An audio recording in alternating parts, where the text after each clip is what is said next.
This is the definitive guide to solving a game that won't launch and Linux compatibility broken after updates.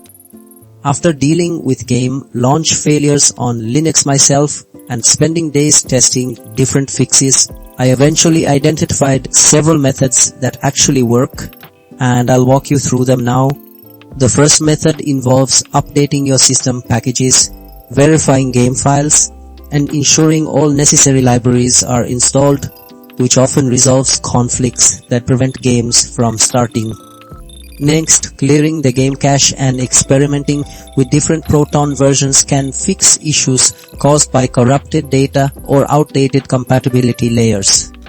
We then move to updating Wine and installing essential dependencies, crucial for applications that rely on Windows environments to function correctly on Linux.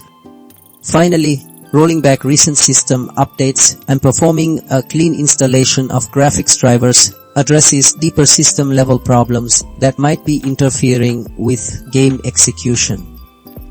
These comprehensive approaches target the root causes of your game, won't launch and Linux compatibility broken after issues, restoring your gaming functionality.